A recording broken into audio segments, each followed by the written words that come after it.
Hello, this is Lydia from EarthTricks with a tutorial on making the Fae Pixie Vest.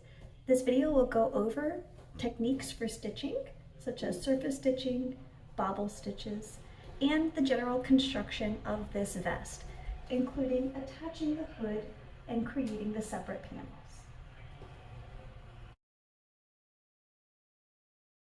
Beginning your back panel, you'll see that it's already forming this great arrow shape. And as you're working most of the back panel, you're going to be decreasing at the start and end of each row, and you're increasing at the center. And that's what makes this sort of shape. As you're ready with row 4, make sure that you are fastening onto the back loops of these starting stitches. And don't cut your thread when you finished row 3. Leave it because we're going to want it to bury our bobble stitch SCs. So here you can see I've fastened on in back loops. I'm going to want to keep those front loops for later. And to make my first bobble, I'm going to yarn over, and I'm DCing 5 together. So that's 1, 2, 3, 4, 5. So once I have all 5 loops here on my hook, I pull through together and I chain 1. When I work my next SC, I want to go in back loops. And you can kind of like stick your finger there, make your little bobble pop out a little bit nicer.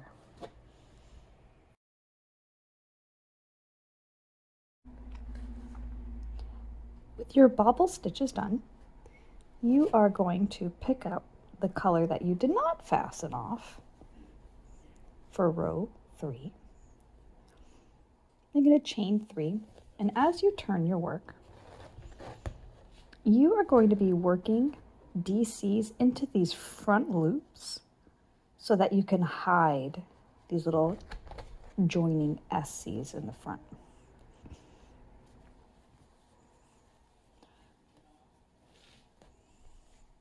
So I'm going to work into the top of my bobble stitch, SC, and then I'm going to pull right through this front loop.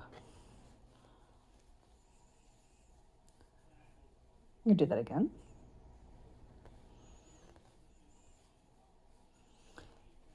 And you'll see on the front that that hides my joining stitches. And you get just the little bobble poking through.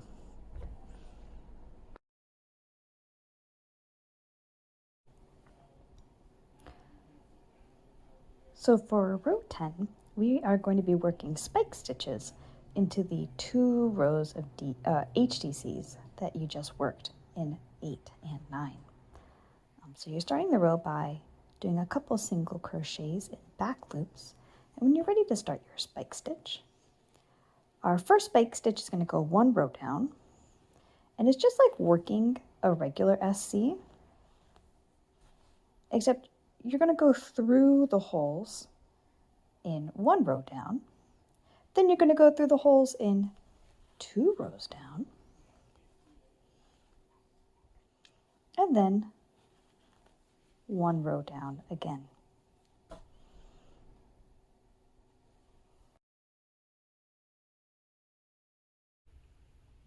Your front panels are similar to your back panel in that on either side we've also added some stitches. This is going to be the bottom of the armhole for each of the front panels. And you can see the center was kept straight, and as you finished each of your side panels, they increase on one side or the other. To make your shoulder seams, you're going to want to have your back panel with the right side facing up towards you. And you're going to grab one of your front panels and you're going to flip it so the wrong side is facing up towards you. You want to make sure that each of your corner increases are matched up, and then you're going to match up your starting chains for both the front and back panel. You're going to slip stitch across starting from the corner, and you're going to slip stitch these two pieces together. You're going to do the same with your next front piece. You're going to match up the corners and slip stitch across. Now you are going to have a gap here. You're not going to slip stitch this entire piece together. You're forming just part of the shoulder, and then the rest of this neckline is going to be where the hood attaches. So you can flip your work right side out once your seams are made. Your single crochets should be on the inside or wrong side of your work. And when you're ready to continue joining the body, you can go ahead and flip it right side out. Now for joining the body, you're going to fasten on. For joining the body, you're going to fasten on to this front corner. You're going to be doing back post DC across. And when you reach the end of this first panel, you're going to back post DC these two together. And that's going to seal up your armhole.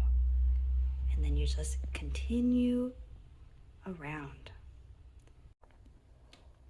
Here is the last stitch of my back panel, ready to join it to the first stitch of my second front panel.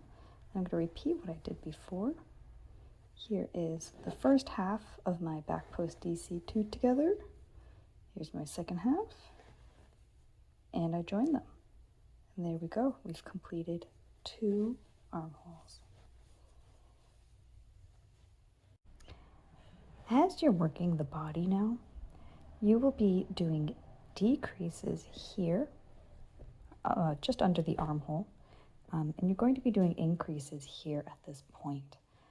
That keeps a consistent stitch count throughout each of your rows.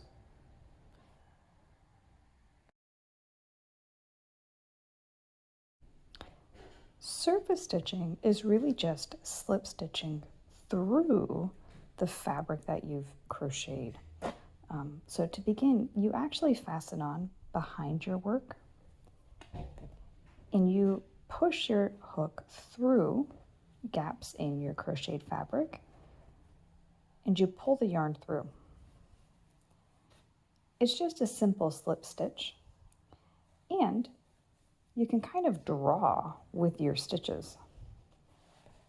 So you can do like waves or zigzags or little leaves, and all it is just slip stitching through the back of your fabric.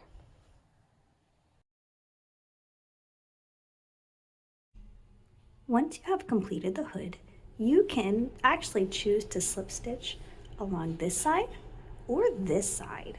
You can use either side for the back of the hood, since it's just one big rectangle anyway.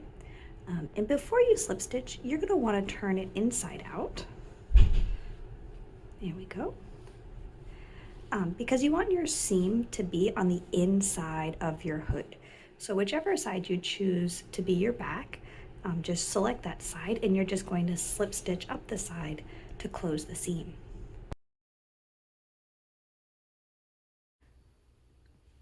When you're ready, you're going to be stitching your hood to the body of your vest. I find the first thing that's easiest to do is to find the seam you just made in your hood and match it up to the center line of your back panels.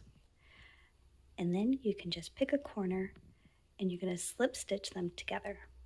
Keeping the pin in the center, just make sure that your hood stays centered as you are sewing these two seams together. You can sew or slip stitch them. Honestly, either one works, whichever is your preference.